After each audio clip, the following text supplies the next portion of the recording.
Hello. Hey, what's going on, everybody? Welcome back to the Four Colored Man podcast with your host, Terry Bluez, where, men of color can come and be inspired and feel free to be vulnerable. You know what I mean? And one of my inspirations for me even doing this podcast is the special guest that we got today. I'd like to introduce you to Dr. And make sure you emphasize that. Put some respect on my man's name, Dr. Kenton Rambsy. Welcome, my good man. Hello, sir. Thank you for having me. I appreciate you coming on, man. Like I said before, a lot of the group text conversations that we have, it was a lot of the inspiration for me even doing this podcast, man. So I am appreciative that I was able to get you on as one of the first few guests. Man, of course, man. The group chat, man, is lit. It's fire, and it might get some people fired. Oh, don't say that. Man, I know you got a job to keep, so do I, so we ain't gonna get into it. but for the people, man, introduce yourself, let them know who you are, run down your credentials for the people. Okay, cool. My name is Dr. Kenton Rambsy. I'm originally from Jackson, Tennessee. Born and raised. I went to undergraduate at Morehouse College. I did my master's and PhD at the University of Kansas, and now I'm an assistant professor at the University of Texas at Arlington. So that is where I am, and that is what I have been doing these last, my whole life.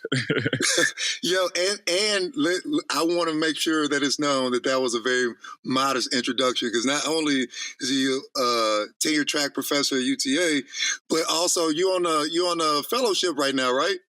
Yes, I am on a fellowship right now. Getting my life together, Yeah, you out in DC or Baltimore? Yeah, I'm in DC right now. I am in DC in the DMV area. I am on a Woodrow Wilson Fellowship. So right now, I am fortunate enough to be able to spend my waking hours working only on my book. So it's a really good feeling to wake up and just, write. Feels great. Oh yeah, what's the name of the book you're working on? Tentatively, the name of the book is titled The Geographies of African American Short Fiction. And I'm basically in this book looking at all of the things that we read in anthologies and come to think of. How did we come to read of all these things over the years? And this book actually guides us through a history of what we read in high school and college literature courses and why. Now that's interesting. So okay, I'm glad you brought that up, because that gives a perfect segue into your specialties, right? So you specialize in digital humanities, right? Yeah, digital humanities. I work with data. Yeah. So now I'm gonna be honest with you. I'm just now kind of figuring out what that is, because I work in a position where I'm starting a digital humanities project at school, so I got to learn more about that. But I'm going to be honest with you. I didn't know what the fuck that was before, man. but for the audience, for the people who don't know, in layman's terms, how would you describe that? Man, you know what? It's so funny, because the idea of digital humanities, I think, is always ever evolving. For instance, when I started graduate school in 2010, the concept of it was just emerging and it didn't exist. 8 years later, I still don't know exactly what the concept is, but I can definitely tell you what I do within this subfield. I work with data to try to find out things about Black people, particularly Black art. I ask the question, what can data tell us about Black art? What can data tell us about Black music? So with that being said, data is hardly ever neutral. You can say numbers, say what you want to, how you want them to tell different types of history. In particular, I try to come in and collect all of this information about Black people to see what can we gauge by looking at this, or what type of insight can we gauge by looking at Black people in great numbers. Particularly, I focus on this idea called distant reading. It's basically there are too many books in the world to read, right? There's so many books. I don't think I could ever read them all at once.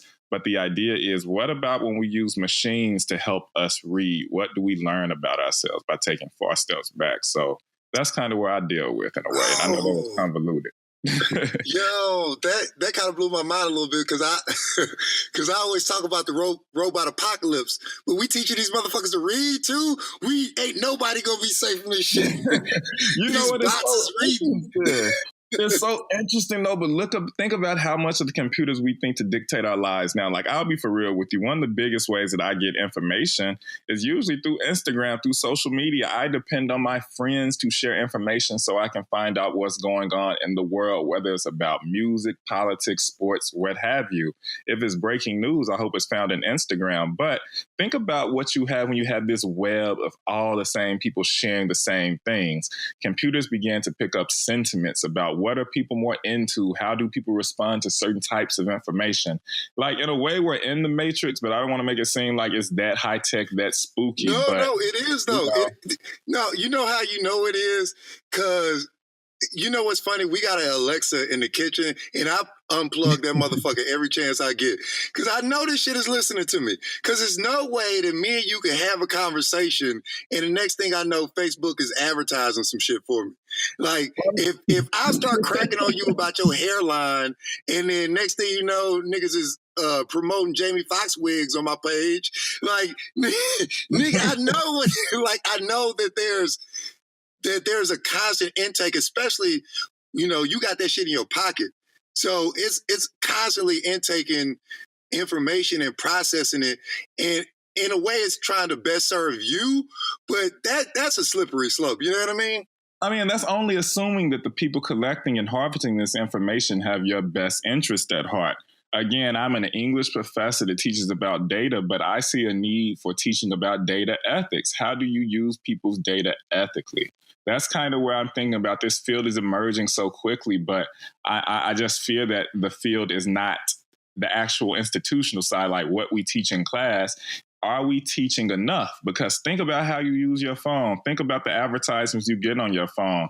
I just did this Apple update, and it's so scary because it tells you in your battery time how much you're using your phone, what apps you're using the most. But I think that gives us a lot of insight into who we really are. How do we operate on a day-to-day basis? But particularly, I'm into what do Black people do online differently from white people, differently from Asian people, differently from Hispanic people. I'm really into how do we provide more deeper definitions of what it means to be Black, particularly what does it mean to be Black with a digital footprint, so to speak.